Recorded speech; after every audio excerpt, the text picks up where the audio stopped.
Pendant les fêtes, les familles organisent souvent des activités amusantes pour créer des souvenirs mémorables. La famille Jones a décidé d'explorer la grotte de Nutty Putty, ignorant la perte dévastatrice qui l'attendait. Voici le récit tragique de la catastrophe de la grotte de Nutty Putty. John Jones était impatient de passer un bon moment en famille en explorant la grotte de Nutty Putty près de Salt Lake City, dans le désert de l'Utah. Il n'était jamais allé dans cette grotte en particulier, mais lui et son frère Josh avaient passé une grande partie de leur jeunesse à explorer différentes grottes de l'Utah. Il se voyait comme un spéléologue chevronné, bien que ses expéditions aient diminué récemment. Marié et père d'un enfant, il étudiait actuellement la médecine à l'Université de Virginie. Son emploi du temps chargé lui laissait peu de temps pour explorer des grottes. Durant les vacances de Thanksgiving, il rentrait chez lui pour se détendre en famille.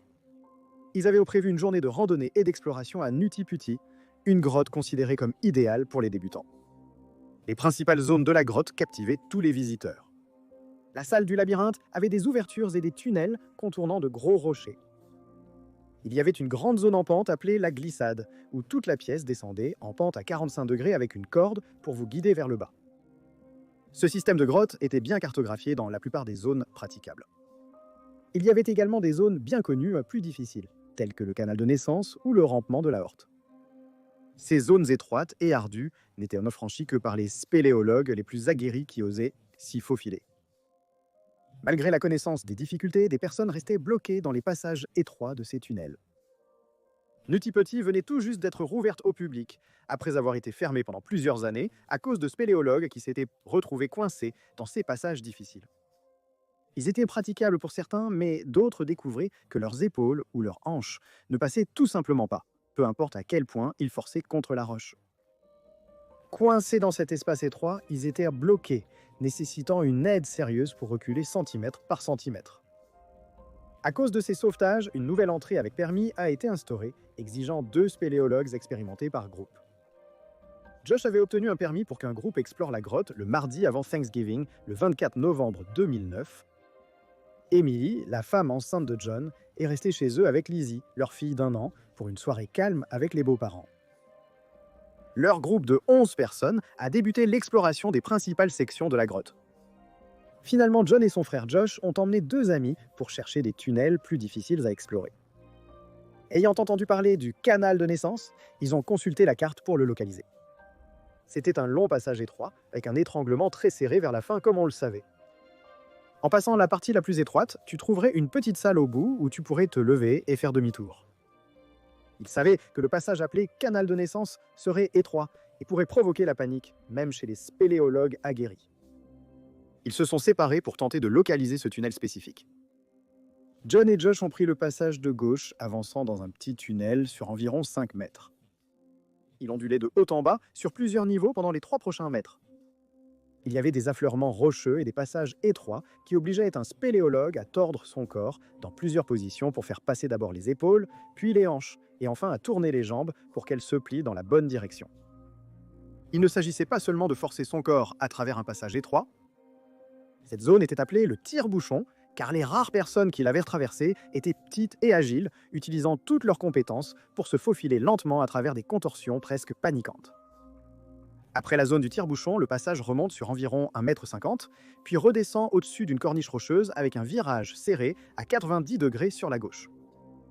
Auparavant, les spéléologues utilisaient ce petit espace après le tire-bouchon pour faire demi-tour et revenir à travers la section difficile. 5 ans plus tôt, un garçon de 16 ans nommé Brock Clark était resté coincé dans cette section du tire-bouchon. Il ne mesurait qu'1,70 m et pesait 64 kg, mais il s'est retrouvé coincé alors qu'il essayait de faire demi-tour. Les sauveteurs ont mis 14 heures pour le libérer. John était au même endroit où Brock s'est coincé en faisant demi-tour. Mesurant 1,83 m et pesant 90 kg, John savait pertinemment qu'il ne pouvait pas faire demi-tour à cet endroit du tunnel. Il était dans un espace de 35 istraires de dos trop étroit pour que son corps puisse se recroqueviller et faire demi-tour. Il s'est avancé jusqu'à la corniche et s'est faufilé par-dessus. Le passage était étroit mais semblait s'élargir plus bas. Il a rentré son ventre et s'est faufilé à travers l'étroiture, s'aidant des rochers pour progresser. Il s'apprêtait à descendre la tête la première, mais un espace semblait lui permettre de faire demi-tour. Jean ignorait qu'il était le premier à franchir cette corniche. Il était en territoire complètement inconnu.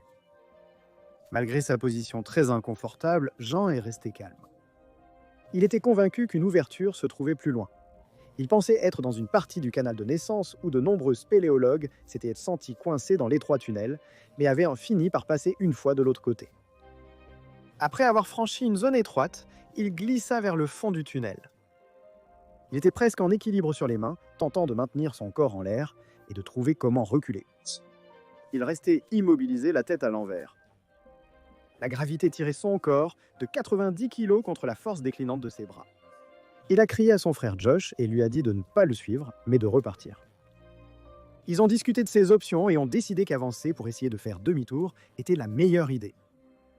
À ce moment-là, il s'effondrait sur ses épaules et sa tête et devait bouger pour sortir de cette position verticale. Grâce à sa lampe frontale, il a repéré un trou dans le sol qui pourrait mener à un espace plus grand. Il se sentait un peu plus optimiste maintenant, pensant qu'il rirait de cette mésaventure lors du dîner de Thanksgiving. Il fit un détour et se dirigea vers le trou. On ne sait pas exactement comment il s'est retrouvé dans ce tunnel. On pense qu'il a peut-être glissé, s'est cogné la tête et s'est retrouvé coincé dans cet espace étroit. L'autre hypothèse est qu'il a regardé dans le trou, mais a mal interprété ce qu'il voyait, pensant voir une ouverture plutôt qu'une simple fissure sans issue. Dans tous les cas, John s'est retrouvé dans une petite ouverture au fond de ce tunnel qui était incroyablement étroite.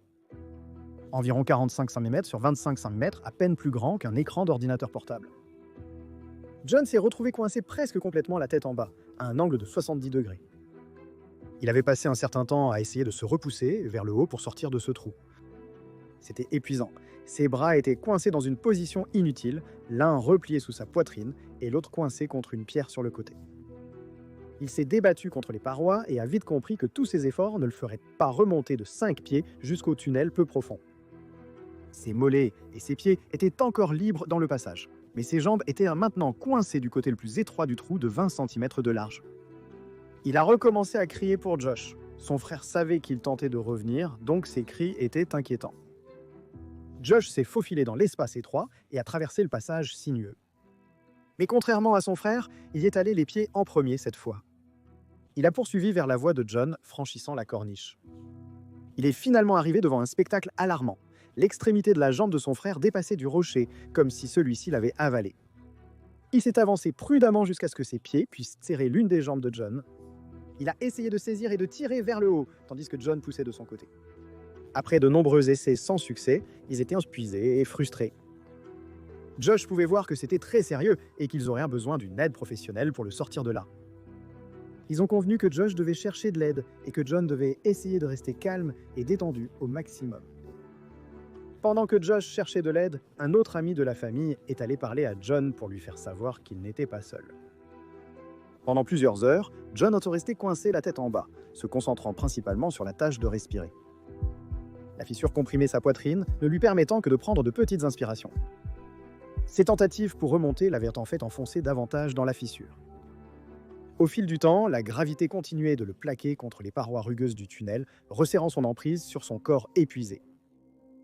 Quand les secours sont arrivés, Suzy Motola, la première sauveteuse spéléologue, s'est rendue jusqu'à l'endroit où John était coincé. Il était maintenant minuit 30 et John était la tête en bas depuis 3 heures. Suzy mesurait seulement 1,60 m, donc traverser la zone en tire-bouchon était beaucoup plus facile pour elle. Des cordes étaient attachées à ses chevilles au cas où elle resterait coincée.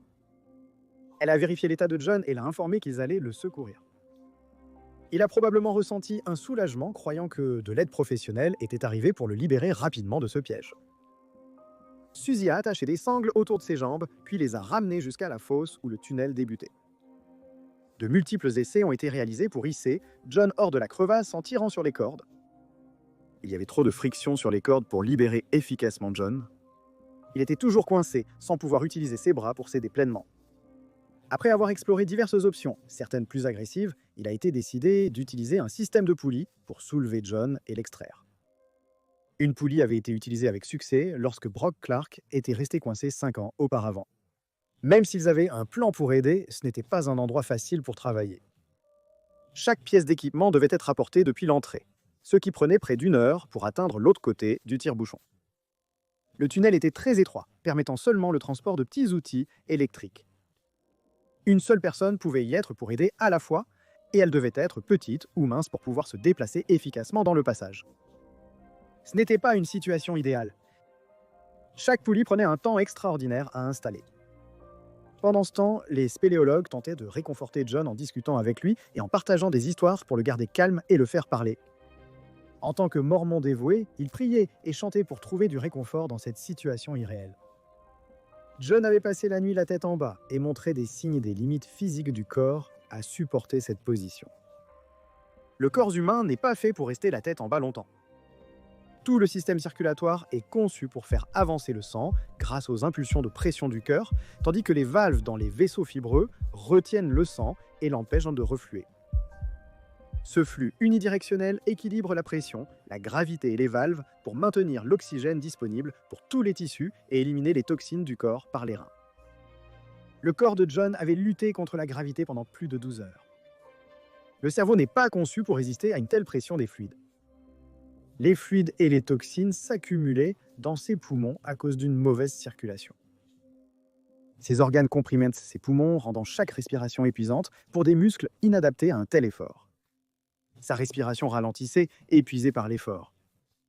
Durant la nuit, il alternait entre des moments de lucidité totale et des périodes d'agitation des jambes et d'hallucination. La scène était insoutenable pour les sauveteurs. Ils étaient impuissants, épuisés et se sentaient eux-mêmes piégés. L'air dans ce réseau de grottes était chaud et humide.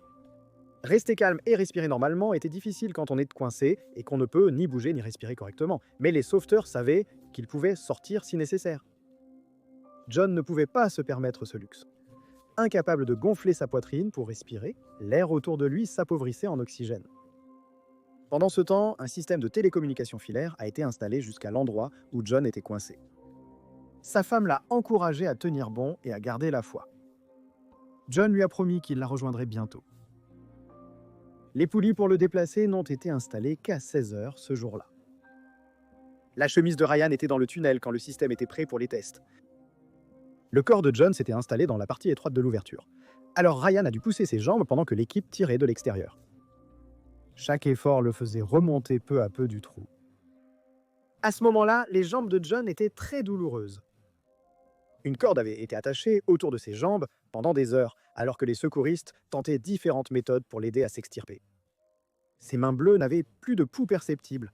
Pourtant, chaque traction le faisait crier d'arrêter, car ses nerfs étaient devenus ultra sensibles. Ils ont fait une pause pour qu'il reprenne ses esprits, puis ont réessayé. Cela semblait marcher. John était enfin en train d'être sorti de ce trou. Suffisamment remonté, Ryan put le regarder dans les yeux et lui passer un tube pour boire du Gatorade. Leur progression était très lente et la difficulté de la tâche les épuisait tous. Ryan était coincé dans un tunnel de seulement 30 cm de haut et avait la tête près des jambes de John pendant qu'il le faisait lentement sortir de la fissure étroite de 25 cm. Bien qu'ils fassent quelques progrès pour le soulever, ils n'étaient pas plus près de le sortir. Ses jambes heurtaient le plafond bas du tunnel, impossible de les tordre pour les faire passer.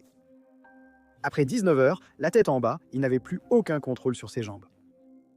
Sans son aide pour plier délicatement ses genoux sur le côté, ils envisageaient sérieusement de lui briser les jambes pour le faire revenir dans le passage, car le temps pressait pour John. Puis, dans un éclair de douleur, Ryan perdit connaissance. À son réveil, il saignait abondamment et était désorienté. La corde maintenant, la poulie à une arche naturelle dans la grotte, s'est rompue, projetant le mousqueton et la poulie au visage de Ryan. Il a subi des blessures au visage, une commotion cérébrale et des lésions à la lèvre et à la langue. John devait sortir rapidement du tunnel. Il était revenu à son point de départ, coincé, la circulation de ses bras coupée et ses jambes engourdies. Il ne pouvait pas se libérer. Ce moment a sonné le glas pour John Jones. Après l'examen de Ryan dans la fosse et son transfert à l'hôpital, son père Dave l'a remplacé dans le passage avec John. Il a fallu 1 heure pour réinstaller les cordes de poulie et Dave a essayé d'attacher une corde autour du corps de John, mais il n'a pas réussi à la faire passer au-delà de son torse coincé. Pendant tout le temps où Dave était avec John, il ne répondait pas. Toute cette opération nécessitait l'aide de John pour le secourir efficacement. Impossible de soulever ses 200 livres et son 1,80 m sans qu'il pousse, étant de prendre de l'élan. En tentant d'attacher John, Dave est resté coincé une quinzaine de minutes. Leur tentative désespérée de sauver cet homme avait mis à la fois son fils et lui-même en danger. C'était une réalité dévastatrice. Après s'être repoussé de 30 cm dans le tunnel, il était épuisé et a dû partir. Brandon Koalas a pris sa place et a installé le système de télécommunication pour que la famille de John puisse lui parler. Sa femme Emily lui a exprimé son amour et lui a dit de faire une pause et de se reposer après tous ses efforts. Elle croyait toujours qu'il s'en sortirait, mais Brandon voyait ce qu'elle ne pouvait pas voir. John ne réagissait plus et aucun signe de vie ne pouvait être perçu. Au cours des dernières heures, Ryan avait signalé les respirations gargouillantes avec lesquelles John luttait. À présent, il régnait un silence total. L'équipe de secours s'est réunie dans la zone du puits de la grotte pour discuter de la situation. Il a été décidé qu'un professionnel de santé devrait confirmer son décès. Un ambulancier a été envoyé dans la section étroite pour confirmer ce que l'on soupçonnait.